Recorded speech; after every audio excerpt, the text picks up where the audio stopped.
आप सभी तैयार हो जाइए क्लास 10 के गणित के टॉप 10 वीवीआई ऑब्जेक्टिव प्रश्नों को हल करने के लिए, क्योंकि मैं इस क्लास में आप सभी को 10 इंपॉर्टेंट ऑब्जेक्टिव प्रश्नों को हल कराने वाला हूं, जो कि क्लास 10 से होने वाला है। तो आप सभी इस वीडियो को लाइक कर लीजिए। यदि इस चैनल को अभी तक सब्सक्राइब नहीं किया तो प्लीज सब्सक्राइब कर लीजिए। क्लास को शुरू करते हैं। जैसे कि आप लोग एक प्रश्न बोर्ड पे देख रहे हैं, प्रश्न कह रहा है महत्तम समावर्तक PQ गुना लघुत्तम समावर्त PQ बराबर है, यानी महत्तम है और लघुत्तम है, इन दोनों को गुना करेंगे तो किसके बराबर होगा।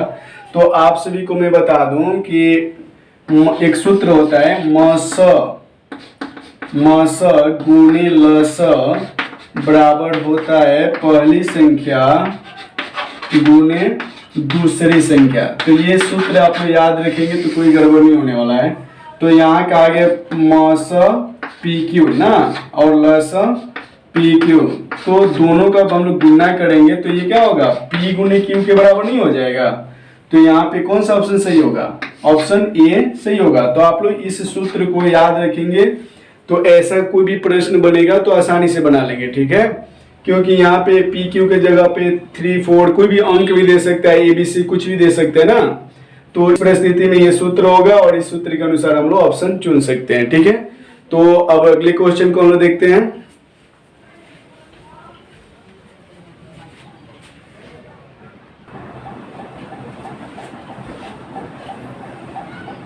दूसरे नंबर प्रश्न कर रहा है कि किसी बहुपद की घात होती है ए भिन्न संख्या, बी ऋण पूर्णांक, सी पूर्ण संख्या, डी इनमें से कोई नहीं। तो बहुपद जब आप लोग पढ़े होंगे तो उसमें बताया गया होगा कि जिस पद का घात 0, 1, 2, 3, 4 जो है ना, उससे हम लोग क्या कहते हैं, बहुपद कहते हैं। तो भिन्न पूर्णांक में तो बट्टा आ जाता है ना, तो ये तो नहीं होगा। फिर ऋण पूर्णांक में माइनस में जब किसी भी, मान लीजिए कि अगर आपको कह दिया जाए x⁻² प्लस 4 ऐसे कुछ कह दिया जाए तो ये क्या होता है, बहुपद नहीं होता है। जबकि अगर कहा जाए x² प्लस 4 तो ये क्या होता है, बहुपद होता है। तो इसमें कौन सा ऑप्शन सही होगा, ऑप्शन सी सही होगा। तो इस तरह से मैं लगातार 10 क्वेश्चन सॉल्व कराने वाला हूँ और आपको चाहिए कि आप जैसे ही क्वेश्चन देखें का ऑप्शन अपने से हल करके टिक कर ले कि कौन सा सही होगा, और फिर मैं जैसे ही सॉल्व कराऊं उससे आप मिला ले कि हाँ आप जो बना रहे हैं वो सही है या गलत है। इस तरह से आप अगर करेंगे तो आपकी तैयारी कैसे हो, जांच भी हो जाएगा और जो कुछ नहीं आता है उसे आप सीख भी लेंगे, ठीक है। तो आइए क्वेश्चन को देखते हैं।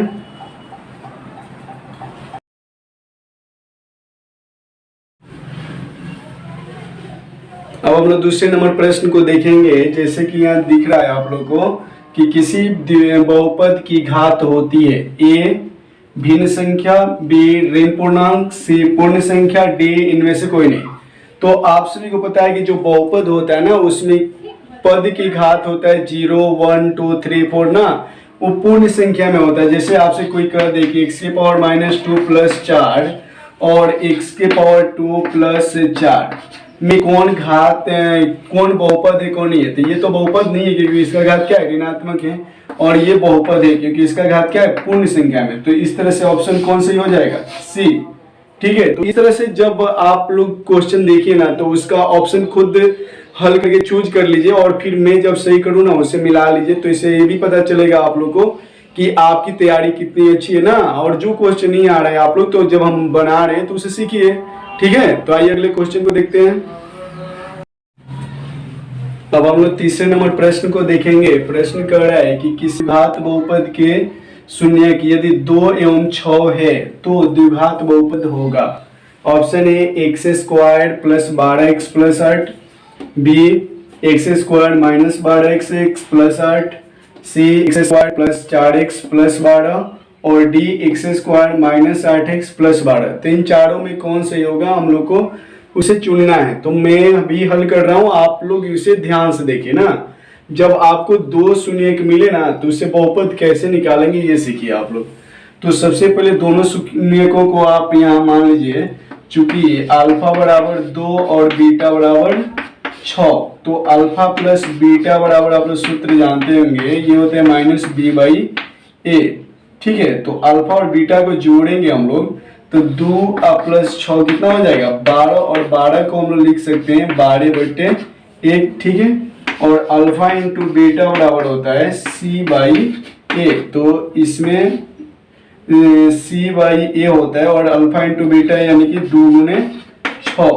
यहाँ पे गलती हो गया ना, 6 दो क्या होता है 8 और ये हो जाएगा 8/1 और ये 6 दूना 12, तो ये हो जाएगा 12/1।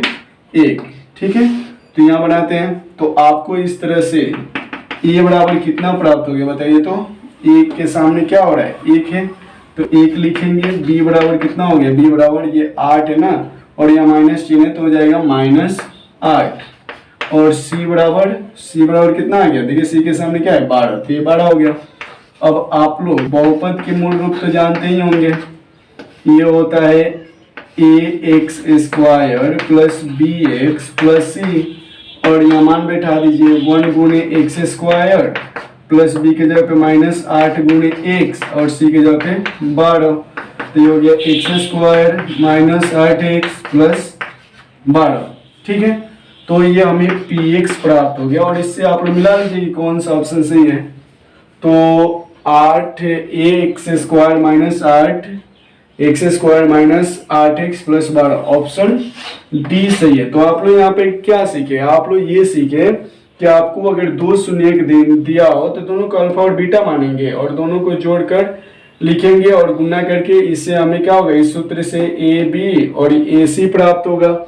और ए बी सी प्राप्त करने के बाद ये मूल रूप का सूत्र होता है द्विघात बहुपद का, तो इसमें रख देंगे तो इस तरह से हमें बहुपद प्राप्त होगा। ठीक है, तो ऐसे प्रश्न तो मान लीजिए ऑब्जेक्टिव में दे ही रहा है और ये 2 नंबरिया में भी देता है। ठीक है, तो इसको जरूर आप लोग सीख लीजिएगा। अब अगले क्वेश्चन को देखते हैं। अब हम लोग चौथे नंबर प्रश्न को हल करेंगे। जैसे कि आप लोग बोर्ड पे देख रहे हैं, यदि px बराबर x² प्लस 5x माइनस 12 तो p1 का मान होगा, या मान है a -12 b 6 c -6 d 12, चारों में कौन है ये हम लोग को बताना है। ठीक है, तो आप लोग को सॉल्व करने का मैं तरीका बता दूं कि आपको तो px दिया हुआ है ना, यहाँ पर देख लीजिए, तो इसको लिखिए x² प्लस 5x माइनस 12 और यहाँ पर x जगह पे क्या कर दीजिए px, वो x जगह पे कर दीजिए 1, तो यहाँ रख दीजिए 1। तो जहाँ 1 से वहाँ 1 आ गया तो x जहाँ रहेगा वहाँ क्या रखेंगे 1 रखेंगे। हो गया 1 का स्क्वायर प्लस 5 गुने 1 माइनस 12, यानी 1 का स्क्वायर 1 और 5 एकम 5 और ये हो गया -12। तो ये जोड़ दीजिए 5 1 6 और ये हो गया -12, तो 12 में 6 गया क्या होगा -6। तो अब आप लोग देख सकते हैं कि इसमें कौन सा ऑप्शन सही है, ऑप्शन सी। ठीक है, तो अगले क्वेश्चन को देखते हैं। अब हम लोग 5वें नंबर प्रश्न को देखेंगे। कहा जा रहा है कि युग्म समीकरण 2x + 4y = 3 तथा 12y + 6x = 6 का हल है। ए कोई हल नहीं, बी एक हल, सी 2 हल, डी अनगिनत। तो आप सभी को मैं यहाँ ध्यान आकर्षित करना चाहूंगा, यहाँ से हम लोग ए बी सी निकालते हैं। ए बराबर क्या हो जाएगा x का गुणांक 2, बी बराबर y का गुणांक ये हो जाएगा 4 और c बराबर बराबर की साइड आएगा तो क्या हो गया -3। इसी तरह d बराबर हो जाएगा इससे d, वो x का मान d का लाएगा तो यहाँ 6, y का गुणांक e का लाएगा तो ये 12 और ये f का गुणांक -6। ठीक है, तो इस तरह से a b c d e f निकाल लेंगे। तो क्या करेंगे, एक शर्त होता है a/d = b/e = c/f। इस फॉर्म पे हम लोग मान को रखेंगे ना, तो जब a ऊपर का है तो रखेंगे 2 और d के जगह पे क्या रखेंगे 6 और इसके बाद b के जगह पे रखेंगे 4 और e के जगह पे रखेंगे 12 c के जगह पे रखेंगे -3 और d के जगह पे -6 और कटाएंगे 3 दूना 6, 4 तिहाई 12 और 3 दूना 6। तो इस तरह से हमें प्राप्त हो रहा है 1/3 = 1/3 और यहाँ 1/2। तो यह तो इसके बराबर है लेकिन तीसरा बराबर नहीं है, तो यहाँ शर्त हम लोग का बना कि a/d = b/e and not = c/f। ठीक है, तो ऐसे जब होता है ना तो इसका मतलब होता है कि कोई हल नहीं। आप लोग एक बात बता दूं कि अगर यहाँ शर्त देख लीजिए, अगर आपको कहे कि a बटे d इक्वल टू b बटे e equal to c by f, अगर तीनों बराबर हो जाए तो इसके अनगिनत हल होंगे। अगर एक भी बराबर ना हो तो इसके एक और केवल एक हल होगा। अगर पहला यानी a बटे डी इक्वल टू बी बटे ए हो जाए और ये तीसरा बराबर ना हो तो इसका क्या होता है, कोई हल नहीं होता है। तो इन चारों में कौन सा ऑप्शन सही होगा, कोई हल नहीं, ऑप्शन ए सही होगा। ठीक है, अब हम लोग छठे नंबर प्रश्न को देखेंगे। अब हम लोग छठे नंबर प्रश्न को देखेंगे। प्रश्न कर रहा है कि निम्नलिखित में से कौन सा द्विघात समीकरण है, A X square minus 4 root X plus 4 equal to 0, B X square minus 1 by X square equal to 9x, और सी कर रहा है 2x square minus 2x plus 1 equal to x 2 minus x का होल स्क्वायर प्लस 2, और D कर रहा है X square plus 4x plus 4 equal to X square minus 1 का होल स्क्वायर। तो मैं आप लोग को यहाँ पे सिखाऊंगा कि द्विघात समीकरण आप कैसे चुनेंगे। ठीक है, सबसे पहले का बात कि आप याद रखिए कि जिस बहुपद में यानी कि एक्स रूट में आ जाए, यानी कि चर जो होता है ना, चर कहते हैं एक्स वाई जेड या एबीसीडी ऐसे को, और ये रूट में आ जाए, कहीं भी रूट में आपको दिखे तो उसे कहिएगा लो कि क्या है, ये द्विघात समीकरण नहीं है। उसके बाद दूसरा शर्त, अगर आपको एक्स वाई जेड बट्टा में दिख जाए यानी किसी भी संख्या के बट्टा में, तो भी क्या होगा, द्विघात समीकरण नहीं होगा। इन दोनों बातों को आप ध्यान से सुनिएगा। ठीक है, यानी कि जिसका रूट में अगर एक्स वाई जेड हो जाए और एक के बट्टा या किसी भी बट्टा में नीचे एक्स वाई जेड हो जाए तो क्या होगा, द्विघात समीकरण नहीं होगा। तीसरा देखते हैं ना, तीसरा कह रहा है कि 2x स्क्वायर माइनस 2, तीसरे के पहले चौथा देख लेते हैं। यहाँ देखिए एक्स स्क्वायर है और यहाँ एक्स स्क्वायर माइनस 1 का होल स्क्वायर है, तो ये माइनस बी के होल स्क्वायर पे है, तो एक्स स्क्वायर का स्क्वायर करेंगे तो एक्स के पावर 4 हो जाएगा ना, तो घात 4 हो गया। और यहाँ कर रहा है द्विघात यानी दो घात वाला, तो ये तो बिल्कुल नहीं होगा। तो इस तरह से हमें ऑप्शन कौन सा सही मिलेगा, सी, क्योंकि सी में हम लोग ए माइनस बी के होल स्क्वायर पे से तोड़ेंगे तो यहाँ एक्स स्क्वायर होगा, इधर आकर ये द्विघात समीकरण में टूट जाएगा। ठीक है, अगर आप लोग चाहें तो इसे बना भी सकते हैं, देखिए कैसे बनेगा। ये हो गया 2x square minus 2x plus 1 equal to हो गया 2 माइनस x का होल स्क्वायर प्लस 2, या 2x square minus 2x plus 1, और इसको होल स्क्वायर में तोड़ेंगे तो ये हो जाएगा 2x का स्क्वायर माइनस 2 गुने ए बी, तो 2 गुने x हो जाएगा, अब प्लस x का स्क्वायर प्लस 2, या ये हो जाएगा 2x square minus 2x plus 1, और ये 2 दूना 4, ये 2 दूना 4x, और ये हो गया x स्क्वायर और ये हो गया प्लस 2।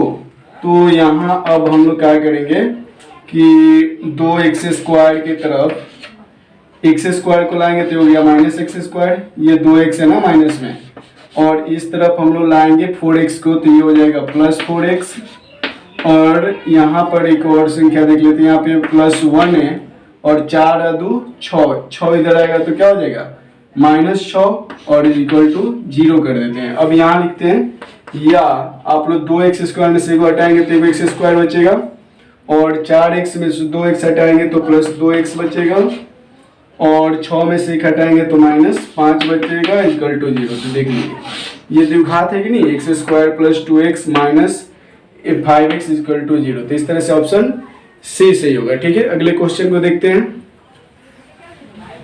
अब हम लोग 7वें नंबर प्रश्न को देखेंगे। प्रश्न कर रहा है, यदि द्विघात समीकरण 2x square minus px plus p equal to 0 का मूल्य समान हो तो p का मान होगा a 4, b केवल 0, c 8 0, d केवल 8।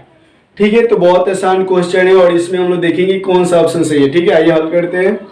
तो सबसे पहले जैसे आपको चूंकि दिया हुआ है वो द्विघात समीकरण आपको दिया हुआ है 2x square minus px plus p equal to 0, तो यहाँ से पहले आप a b c निकाल लीजिए। a बराबर 2, b बराबर माइनस p और C बराबर P।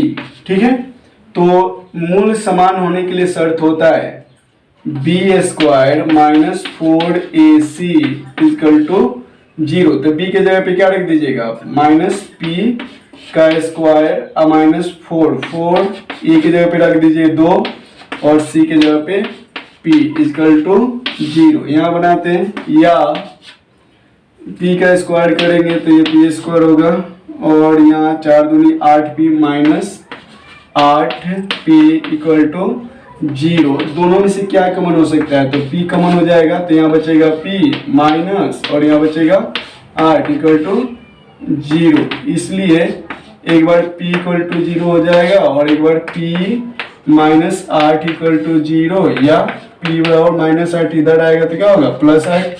तो इस तरह से हमें p का मान दो को प्राप्त हो गया, एक तो 0 और दूसरा 8। ठीक है, तो इस तरह से कौन सा ऑप्शन सही होगा आप लोग देखकर बताएंगे। ऑप्शन सी देख लीजिए, तो ऑप्शन सी सही होगा। तो आपको कोई भी द्विघात बहुपद समीकरण दे दे और कहे कि मूल समान है तो मान बताइए, तो आप इस विधि से निकाल सकते हैं। ठीक है, अगले प्रश्न को देखते हैं। 8वें नंबर प्रश्न को देखेंगे। कहा जा रहा है यदि अल्फा तथा बीटा द्विघात समीकरण x square minus 3 root x minus 12 equal to 0 के मूल हो तो alpha plus beta minus root 3 बराबर कितना होगा, ये बताना है हम लोग को। ठीक है, तो सबसे पहले हम लोग को अल्फा और बीटा निकालना होगा इस समीकरण से। तो उस समीकरण से अल्फा और बीटा निकालने के लिए हमें दो विधियां जानते हैं हम लोग। एक तो विधि है कि हम लोग इसका फैक्टर तोड़ लें, यानी कि चूंकि x square minus 3 root 3x minus 12 equal to 0 है, यही ना। तो हम लोग यहाँ क्या कर सकते हैं, फैक्टर तोड़ सकते हैं। एक्स स्क्वायर माइनस क्या करेंगे कि 3 रूट 3x है ना, तो यहाँ लिख देंगे 4 रूट 3x माइनस में और इसमें जोड़ देंगे 1 रूट 3x और माइनस 12 इक्वल टू 0। या दोनों में से क्या कॉमन हो सकता है, x कॉमन हो जाएगा तो हो जाएगा यहाँ पे x माइनस 4 रूट 3, इन दोनों में से प्लस रूट 3 कॉमन लेंगे तो यहाँ तो बचेगा x और 12 में से रूट 3 निकालेंगे हम लोग ना, तो यहाँ बच जाएगा 4 रूट 3 इक्वल टू 0।